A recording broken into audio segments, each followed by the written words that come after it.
Boa tarde, pessoal. Sejam muito bem-vindos aí, bem-vindas, né, a mais um episódio especial do podcast do Enacom, gravado diretamente do CEND, um dos maiores eventos, um dos eventos mais relevantes da distribuição elétrica do Brasil, né? Eu sou Sérgio Lucena, sou gerente de desenvolvimento de novos negócios da Enacom. Estou acompanhado aqui hoje do Bruno. Perfeitamente, sou estrategista de negócios na Enacom.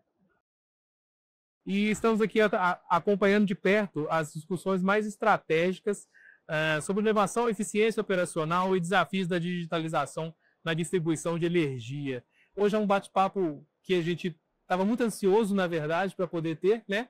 Vou deixar os nossos convidados aqui se apresentarem, fazendo uma introdução inicial aqui ao meu colega de Enacom e depois a um outro convidado que eu tive a felicidade e a sorte de ter sido aluno dele. Então é um grande prazer receber você também. Fica à vontade, Matheus. Olá a todos, tudo bem? Meu nome é Matheus Mendonça, estou gerente aqui de Digital Twin na Enacom há 10 anos. Nesse período aí trabalhei bastante aí na área do setor elétrico, né, na parte do setor logístico, na parte de siderurgia também, sempre com ênfase em algoritmos de otimização, simulação, machine learning, IA, sempre voltados ali para ajudar, né, a tomada de decisão da melhor maneira possível, né? Então, é um prazer estar aqui nesse grande evento, né, que a gente tem bastante aí a discutir, né, entender como que a gente consegue gerar aí um setor elétrico, né, um setor de distribuição cada vez mais eficiente, mais aderente ao que de fato o consumidor brasileiro precisa, né? Então é um prazer aqui estar perto aqui de vocês para a gente debater esse tema aí. Maravilha. Hugo, fica à vontade. Prazer te receber. Gente, primeiro, obrigado, né, pelo convite. Sempre uma alegria, enquanto Fundação No Cabral, colaborar com o debate, com o evento. Não sei se todo mundo enxerga aqui, mas a dimensão do evento é bem relevante. Breve apresentação, professor da Fundação há 13 anos. Na verdade, 13 anos oficiais, né, porque se eu somasse, dá uns 15 entre idas e voltas aí de Canadá. Além de professor, atuando como diretor da instituição, inovação e tecnologia, e atuando também em conselhos, né, de administração de banco, de uma grande companhia do setor varejista. Eu acho que colaborar com vocês com o debate vai ser super oportuno. Obrigado pelo convite de novo. Obrigado mais uma vez por estar conosco aqui hoje. Bom, e nesse bate-papo, pessoal, nós temos algumas perguntinhas aqui que a gente está chamando de geradoras mesmo, e a ideia é que a gente consiga fazer inicialmente uma visão talvez um pouco mais direcionada, mas depois a gente abrir realmente a roda de conversa e a gente conseguir ter uma troca um pouco mais intensa, né? Vamos lá.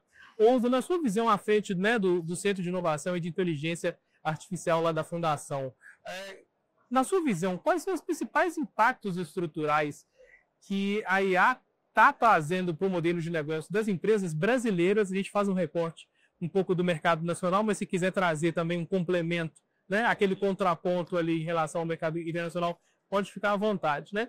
A gente está falando somente de ganhos operacionais ou a gente está tratando de algo que transforma mais profundamente essa realidade? Vamos lá, boa pergunta, já começa quente, né? Assim, primeiro pela perspectiva do que a gente faz com empresas, né? Acho que também somando com a perspectiva de dados. Relembrar que na Fundação a gente lidera estudos importantes, citando alguns, nosso estudo de competitividade com o Fórum Econômico Mundial, que a gente assina, inclusive, o relatório que é apresentado em Davos. Tem um relatório muito importante que a gente faz com a PwC, também trazendo a perspectiva dos CEOs sobre essa agenda. E se vocês me permitirem, eu queria voltar 2 ou 3 casos para trás, né? O que a gente tem visto na Fundação é um hype muito grande para essa história, tanto de inovação quanto de inteligência artificial. Eu sei que se a gente pegasse uma narrativa americana, por exemplo, de todo investimento em GenAI, nas tecnologias A, B, C e D, até essa questão de infra, que a gente tem visto muito, não porventura foi a agenda de hoje de manhã que eu tive com colegas de fora, do que a gente tem visto aqui no Brasil, a pauta da IA ainda está muito vinculada a dado, tratamento de dado, e por incrível que pareça, há um trabalho muito significativo de telas de cadastro. Para quem trabalha com tecnologia, ou seja, qual é o input que a gente tem desse dado e de que forma que esse dado poderia me trazer eficiência operacional.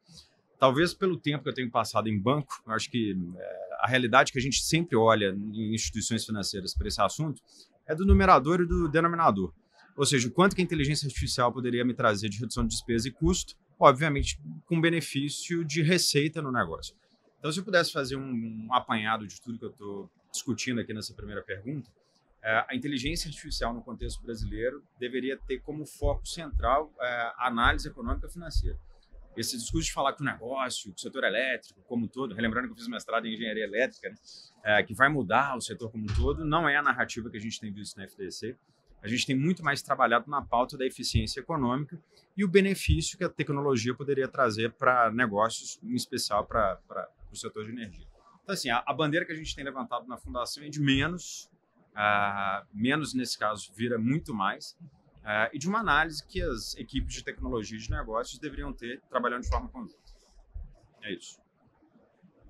Beleza, Matheus, aí fazendo uma transposição ali, né? Falando especificamente até mesmo da sua área de atuação mais direta, né? De gêmeos digitais. Como é que você tem observado, né, o papel da inteligência artificial na otimização dos processos do setor energético especificamente? Lembrando, né? Obviamente estamos aqui num dos maiores eventos da distribuição energética da América Latina, nada mais pertinente do que a gente fazer também esse recorte. E se você poderia trazer uma visão também que trouxesse casos concretos de como que a IA deixou de ser uma promessa e acaba gerando valor real, valor mensurável para as companhias que vão adotando. Beleza. Esse tema, de fato, ele é um tema que ele tem diversas vieses, né, que você pode olhar para ele, né, mas um que eu gosto de olhar e que, de fato, é o que a gente observa, né, a IA não é novidade. Ela existe e existe há muito tempo. Só que, recentemente, ela foi popularizada.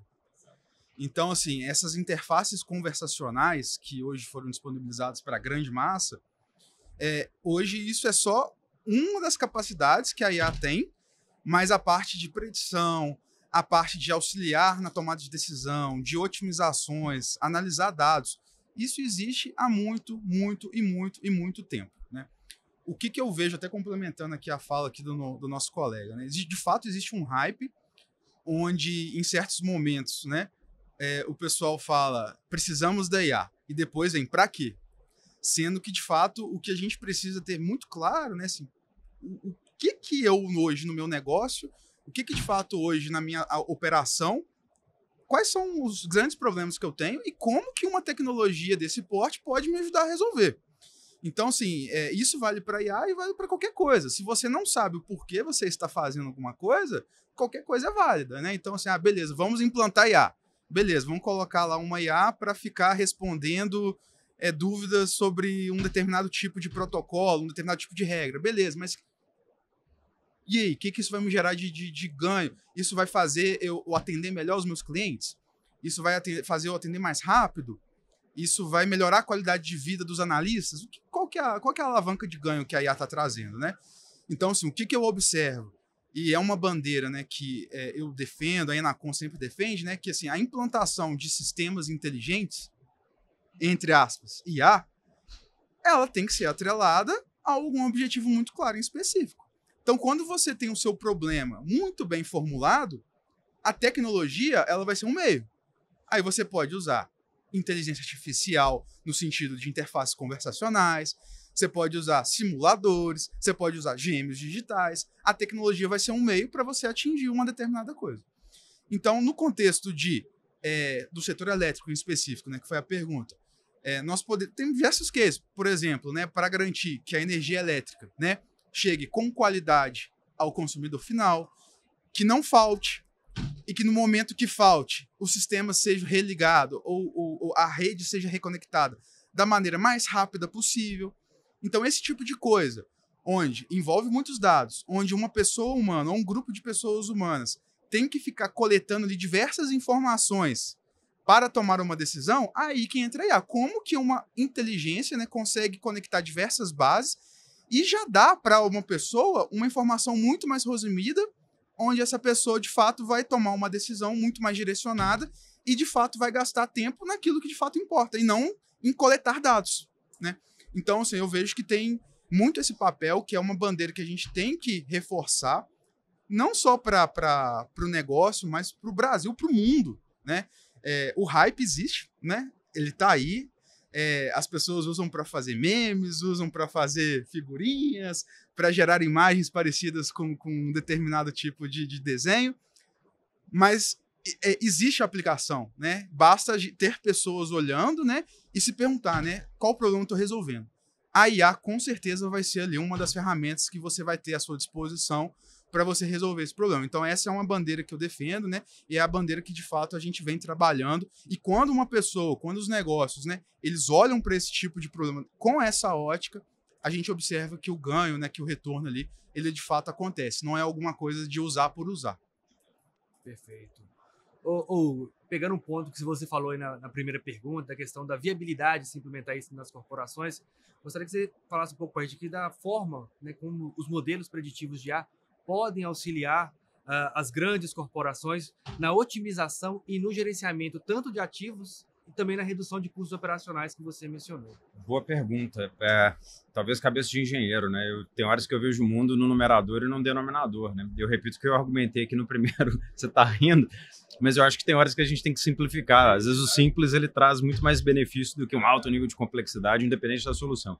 Repito, se eu volto para ambiente regulado, e se eu saio da questão operacional e se eu assumo o papel de um tomador de decisão numa companhia, não, se eu pegasse, por exemplo, o que eu estava citando de bancos, né? Não que eu queira ficar aqui centralizado num evento do setor de energia olhando para banco, mas a realidade de banco vale para empresa A, para empresa B, para empresa C. O famoso índice de eficiência operacional que eu citei aqui, que é uma conta simples da gente avaliar. Eu somo custo de despesa e divido por receita. A grosso modo é isso. E tem instrumento, se eu pensasse aqui na grande empresa de energia, exemplo, tá, do estado das Minas Gerais, que que segue esse patamar, porque é uma empresa regulada, o uso de dados, não importa qual seja o tipo de operação, deveria ser para trazer um ganho de eficiência em função dessa conta que eu trouxe aqui para todos. Então, se eu parto dos projetos que a gente tanto tem feito na Fundação, a gente tem discutido que esse alinhamento entre equipes de negócio, equipes de tecnologia, mas não só um olhar tech, e com todo respeito, a gente tem visto uma dificuldade bem relevante das equipes de tecnologia, delas conseguirem falar com as equipes de negócio para que a análise preditiva, não importa para quê, traga benefícios. Então, eu acho que a gente tem que trabalhar para o acionista. Eu acho que a leitura que a gente tem que ter é do ROIC, que é o retorno sobre capital empregado, que é uma consequência desse índice de eficiência operacional. E até somando um pouco do que você trouxe, eu acho que tecnologia A, B, C e D todas são brilhantes, mas a gente tem que trabalhar para gerar nota fiscal. E não adianta não ter nota fiscal para não ter como consequência investimento em tecnologia. Então, se a gente entra nessa história de análise preditiva, como você trouxe, estou pensando em linhas gerais no meu dia a dia, sem citar casos de empresa, né? Qual que seria o potencial da gente antecipar a falha? Qual que seria o potencial da gente, sei lá, fazer uma análise de previsão de demanda para consumo? No caso aqui, setor de energia. Qual que é o potencial para venda, para reduzir churn? Tem uma série de modelos que a gente poderia adotar, mas repito, tech por tech não enche o meu bolso. Eu preciso da tecnologia para me trazer o benefício, necessariamente capacidade de investimento. Acho que essa é a mensagem que a gente tem tanto trabalhado na Fundação. E, de novo, se eu entro na pesquisa que a gente faz com a PwC e que a gente pergunta para os presidentes, inclusive tem 12, olhando aqui, relembrando aqui de cabeça, tem 12 presidentes importantes do setor de energia que responderam o nosso estudo. Todos eles falam que não é tecnologia pela tecnologia, benefício para o negócio. Se é na tecnologia A ou se é na tecnologia B. Então, acho que a gente tem que ter esse alinhamento da análise preditiva para antecipar benefício em despesa e custo, consequentemente para reinvestimento. A sua fala trouxe me lembrou até uma fala também de uma outra referência muito importante no meio da inovação nacional, que é o Romeu Busarello. Sim. Que é a questão da inovação pela inovação, simplesmente, não gera benefício, não gera valor. Mas ele exatamente nesses termos, que a inovação ela deve gerar nota fiscal. Isso é uma coisa que me marcou há anos atrás e é algo que eu tento realmente, de fato, identificar e buscar essas oportunidades, tentando sempre metrificar, porque é o que faz a diferença. No final do dia, no final do ano, especificamente, quando você vai, né, fechar um ciclo, se planejar um outro ciclo financeiro que está abrindo ali, é isso que no final das contas vai fazer muita diferença. Eu vou dar um exemplo do que você está trazendo. Desculpa, não quero ficar aqui num diálogo centralizado. Primeiro, da história da inovação gerando nota fiscal. Acho que a gente tem que relembrar o que é inovação, né? Vou dar uma de Mário Sérgio Cortella, que é professor nosso na Fundação, inclusive. A palavra inovação, em latim, significa método para alguma coisa. Aí você pode abrir a esteira, que é do P&D, passando por aceleração, incubação, mas o foco é em M&A. Empresa que faz inovação de verdade é para ter conhecimento, M&A, crescimento. Idem para a parte tecnológica. Quando a gente está falando da parte tecnológica, tem uma agenda de back-office, front-office, dado e IA, que não é uma agenda nova. Essa pauta existe há mais de 50 anos. Agora que a gente está tendo um direcionamento para tanto, mas eu preciso remunerar o acionista. E aí, para trazer um caso bem evidente que eu tenho trabalhado nesses 3 anos, inclusive com uma senhora startup, entre aspas, aqui das Minas Gerais, voltando à sua pergunta de análise preditiva, numa dessas empresas que eu atuo como conselheiro, eu lembro que a gente tinha uma opção de contratar um grande, não posso falar o nome porque isso está sendo gravado, né? E vai para o público, mas era contratar uma grande empresa integradora de soluções tecnológicas, subentendam que empresa, porventura, venha a ser essa, uma empresa bem reconhecida que agora está fazendo uma migração de um modelo on-prem para ser um modelo, na verdade, web. E eu lembro que a gente tinha como segunda opção contratar essa startup para fazer o desenho de uma jornada, que era tanto a jornada do cliente, mas que a gente entendeu, numa análise preditiva, que a gente poderia fazer a análise do operacional. E eu lembro que a equipe de vendas, porventura vice-presidente de vendas, só falava, tem que vender, tem que vender, tem que vender. O diretor de tecnologia tem que comprar a plataforma XYZ. E a gente entendeu que trabalhando com a equipe de tecnologia, se a gente tivesse uma análise bem adequada da jornada de produção, aqui vem o indicador. Porque eu lembro que da primeira vez que a gente viu o nosso OTIF, para quem não é da área de logística, produção, o OTIF é o indicador em inglês do on time in full, para não ficar falando em inglês aqui. Em síntese, a gente vendia para mercado R$100 de nota fiscal, mas a gente estava entregando 64%. Desculpa por bater na mesa, para a equipe aqui da TI não ficar brava comigo. Então, em síntese, a gente vendia 100, como eu disse, e entregava X% disso. De todo o trabalho de análise de dados por produtos que a gente conseguia vender e que a gente conseguiu perceber que existiam quebras na capacidade de produção por uma análise preditiva, o nosso OTIF de 64 foi para 92. Vou traduzir em números, de novo, para aquilo que eu raciocinei aqui no início. A gente fez um investimento de 1.200.000 numa startup, esse número é público, não estou citando aqui a fonte, e o resultado dessa história como um todo, depois de 3 anos, tem sido de um benefício por semestre de R$248 milhões. Então, toda vez que a área de tecnologia vem à liderança, ao comitê executivo, para solicitar algum investimento para inovação e tecnologia, o nosso pedido é não fale de bit-byte, porque a turma aqui não entende de bit-byte. Fale do benefício que a tecnologia vai trazer para o negócio, respondendo as 2 perguntas de vocês, da inovação gerando resultado e da análise preditiva, como a gente estava discutindo aqui. Matheus, quer fazer algum comentário? Perfeito. Eu vejo que essa visão ela conversa muito com o que eu acredito também, o que de fato vai gerar valor, né? Eu vejo que, de fato, se você não tem uma visão muito bem alinhada, né, do seu negócio, se você monta um time de tecnologia só por montar, um time de tecnologia que fica desconectado do negócio, né? Isso foi até um fato que aconteceu no mundo, né?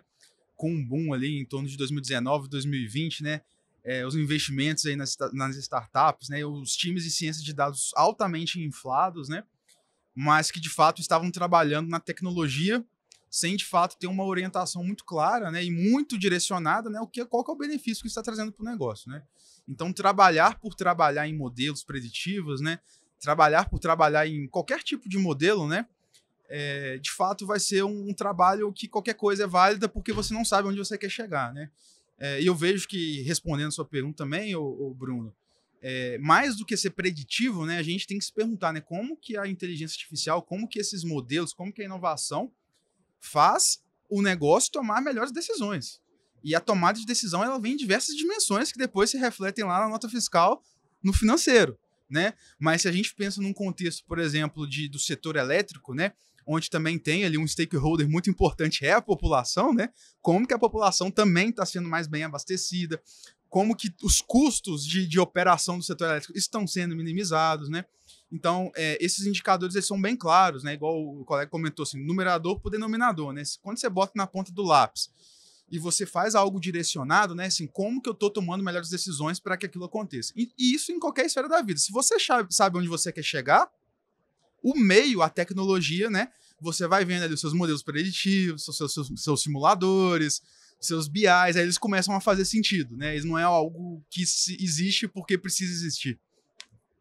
Posso quebrar o protocolo? Por favor. Porque ele falou uma coisa que é importante, até para ser um diálogo, uma roda viva aqui.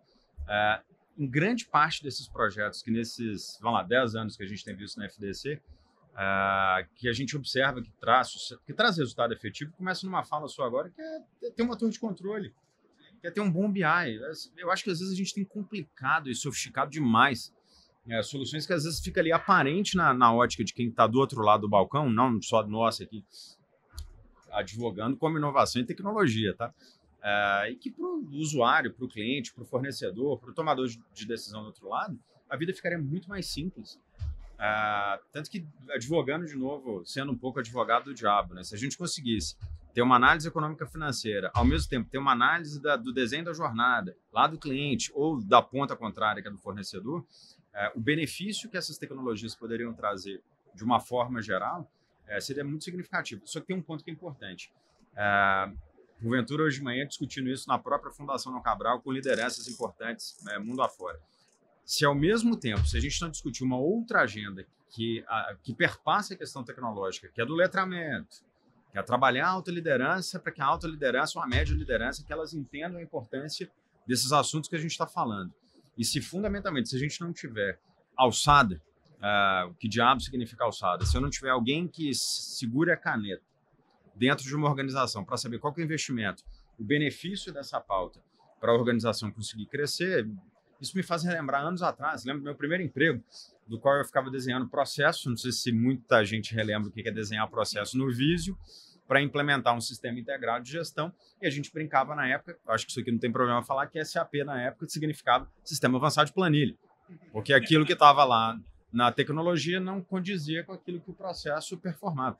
Então, acho que para a realidade do que a gente está falando aqui de modelo A, modelo B, a narrativa, grosso modo, é a mesma.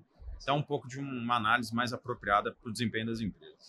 Justamente a pergunta que eu ia fazer é muito do que você falou agora aí, que é voltada como que essas lideranças, os gestores, devem se preparar para se envolver num mundo cada vez mais tecnológico, que essas tecnologias chegam com cada vez mais velocidade, estão cada vez mais rápido disponíveis para essa agenda. Vamos lá, primeiro um disclaimer aqui, existe um relatório que a gente assina que se chama Futuro do Trabalho, para quem acessar na internet é o Future of Jobs, que esse mês de janeiro a gente apresentou, Davos, Suíça, FDC, Fórum Econômico Mundial, e que a gente fez uma varredura com tomadores de decisão sobre a sua pergunta.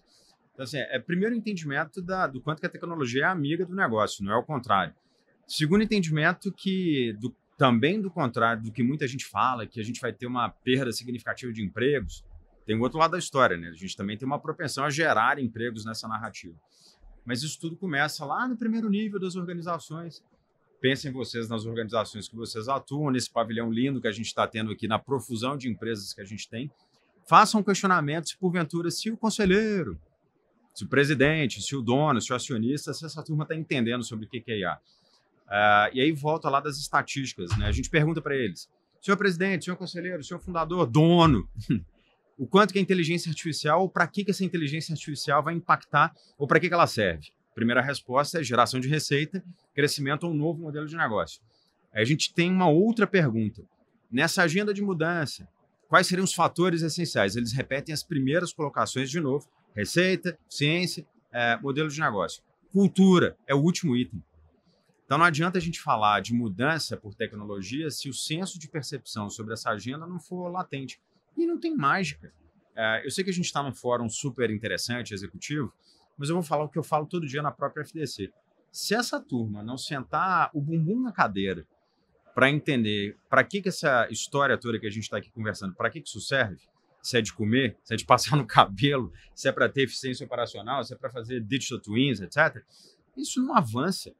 Então, eu acho que a gente deveria ter um bom direcionamento para a adoção de tecnologias no conselho. Obviamente, não é para falar do bit do byte, é para mostrar o impacto disso no modelo de negócio e trazendo também para a diretoria, para o nível gerencial, a importância que isso tem no ambiente pelo qual a gente tanto vive.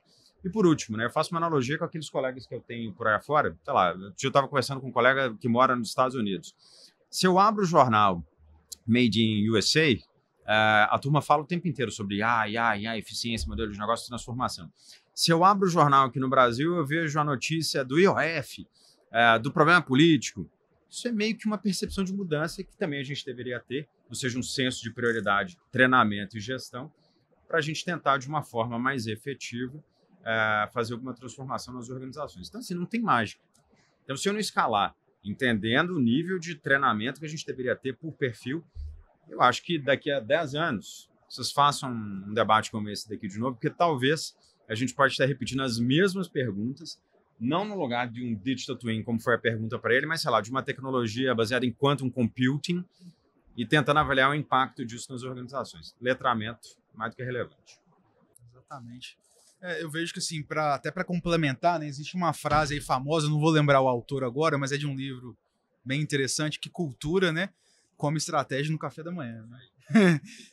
Então, se você, de fato, não tem uma cultura voltada para o objetivo do negócio, né, para você ter um alinhamento bem estratégico do que você quer, quem nós somos, onde nós queremos chegar, e isso não refletir nas diversas metas operacionais das diversas empresas, e você não ter uma base tecnológica que suporte isso, de fato fica uma questão bem difícil de ser vencida, sabe? Então essa questão aí, que até o termo que eu gostei de usar, né, o letramento, né, das lideranças, da média liderança, até da alta diretoria, presidência dos donos, né? Eu vejo que tem que ser, de fato, uma conversa, o que nós queremos, para onde nós queremos chegar, qual que é o impacto disso, né? Porque todo o resto vai ser consequência. Só para dar um exemplo, né? Eu quero sair da receita A e ir para a receita B. Por quê? Porque eu entendo que a gente tem capacidade para fazer isso. Mas como eu chego lá? Eu vejo que hoje as organizações têm grande dificuldade em responder essa pergunta, estruturar isso de uma maneira muito clara e objetiva. Primeiro, por quê? Existe dado, só que os dados são diversos e pulverizados. Cada área tem o seu dado, cada área mostra o seu dashboard, cada área tem o seu indicador. Mas como que a tecnologia chega para pegar esse bolo de dados, construir um BI, um dashboard, algum indicador que esteja alinhado à estratégia e não seja a área A que é dona daquele negócio, daquele dado, a área B é dona daquele outro dado. Não. Qual que é o dado corporativo, organizacional, que nós todos temos que olhar para ele para que nós possamos ter um termômetro se a gente está no caminho certo ou não. Aí, a partir disso, vem o resto. Então, beleza, preciso de investimento em time de ciência de dados, preciso de chamar um parceiro, porque esse tipo de coisa que eu não tenho know-how para desenvolver. Então, todo o resto vai virando consequência de uma estratégia muito bem definida. Mas se isso não vem de uma maneira clara e objetiva, né? E eu vejo que o letramento tem que existir nesse sentido, né? Que, de fato, existe a tecnologia, só que ela dá suporte a decisões mais complexas e que talvez, se você não tivesse esses sistemas te apoiando, você tomaria decisões que não fossem as melhores possíveis. E você não chegaria lá onde você quer. Então, é nesse sentido que eu também entendo que a tecnologia, que os modelos, que eles estão aí, né? Já estão, é a realidade, né? A questão é se está usando ou não. Mas a realidade já existe e a gente tem que fazer o melhor proveito dela. Eu vou quebrar o protocolo pela enésima vez, porque ele fala e assim, me vem a agenda de complemento. Porque isso também tem a ver com gestão básica, que a gente está falando de tanta tecnologia futurista, mas você trouxe uma questão de alinhamento de áreas, né? Eu costumo brincar, às vezes, nessas agendas, que a gente deveria sair do modelo de federação. O que é federação? Diretoria A, que não conversa com a diretoria B, que não conversa com a diretoria C, e, por consequência, eu não consigo fazer ETL. É a extração e tratamento de dados para ter uma base adequada para suportar esse universo de transformação que a gente está falando. Então, assim, esse avanço tecnológico que você trouxe, super importante e relevante, mas nunca a gestão esteve tão na moda para a gente conseguir fazer dessa agenda e escalar todo esse avanço high-tech, high-pop e high-agro. Né? E pelo perdão, né? High-tech, high-pop, high-agro, fazendo uma analogia ao setor, mas se não sujar essa mão aqui de graxa para ir lá na operação, fazer o alinhamento, capturar o dado, ter o modelo adequado e fica só uma agenda bonita de bastidores, sem a evidência do projeto efetivo.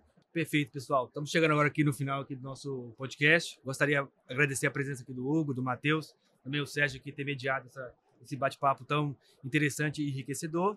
E também, né, indico a todos que estão assistindo para assistir os outros episódios de podcast que serão lançados. Vamos falar de Digital Twin, vamos falar também de inovação, de PDI e ANEEL, entre outros assuntos relevantes para o setor de energia elétrica. E também, né, recomendo vocês aí seguirem as redes sociais da Enacon, no LinkedIn, no Instagram. É isso aí, pessoal. Muito obrigado. Muito obrigado, gente. Obrigado. Foi uma alegria. Gente, sempre bom bater um papo. Beleza. Valeu, Tom. Valeu, gente. Obrigado.